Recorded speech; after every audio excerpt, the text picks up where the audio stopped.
नमस्कार दोस्तों। एक व्यक्ति था जिसका नाम था लक्ष्मी प्रसाद। उस व्यक्ति ने अपना सारा जीवन दफ्तर से घर और घर से दफ्तर, इन दो चीजों के अलावा उसके जीवन में और कुछ नहीं था। आज वो बुजुर्ग हो गया था, पोते पोतियों वाला हो गया था, लेकिन उसने कभी भी किसी मंदिर या किसी प्रवचन के जगह पर जाना या कभी ऐसे स्थान पर जाता नहीं था। उसके कई दोस्त उसको बुलाते थे, लेकिन वो सब कुछ इग्नोर कर देता था कि मेरे पास समय नहीं है। आज उसके एक दोस्त ने उसको इनवाइट किया कि उसके घर एक बड़े संत जी आ रहे हैं, तो उनकी बात सुनने के लिए तुम भी मेरे घर आओ। पहले तो लक्ष्मी प्रसाद जी ने खूब बहाने बनाए, मना किया, लेकिन उसके बहुत कहने के बाद वो वहां पर पहुंच गए।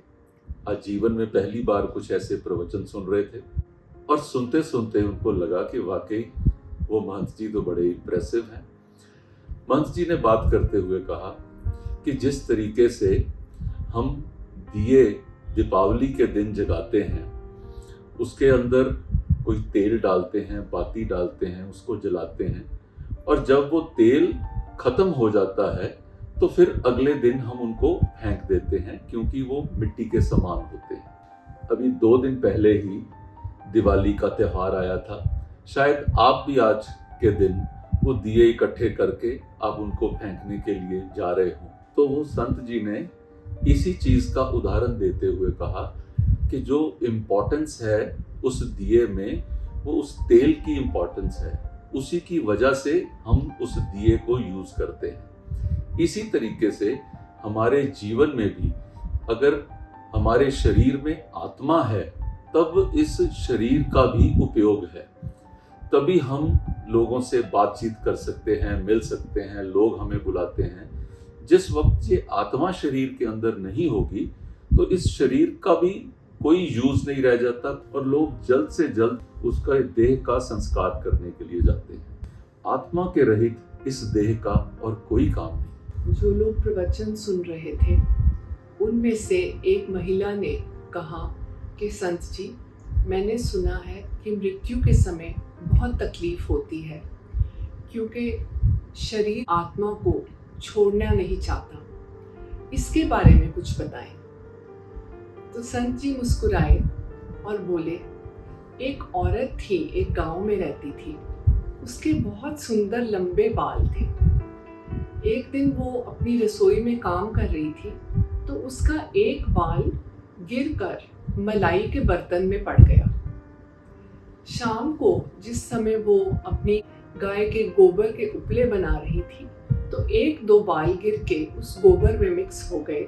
अगले दिन जिस समय वो सूखे हुए उपलों को संभाल रही थी, तो उसने देखा कि एक बाल उपले में से बाहर निकला हुआ है।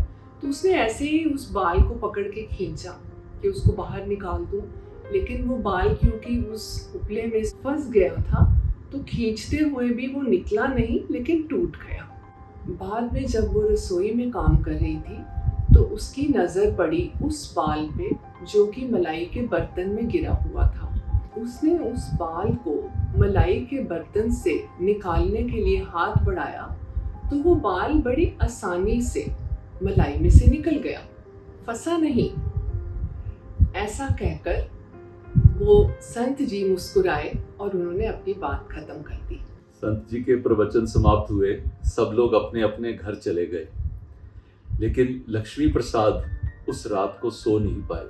उनका दिमाग उसी बात के अंदर बार बार फंसा हुआ था कि उनका भी तो जीवन एक दिन अंत होना ही है।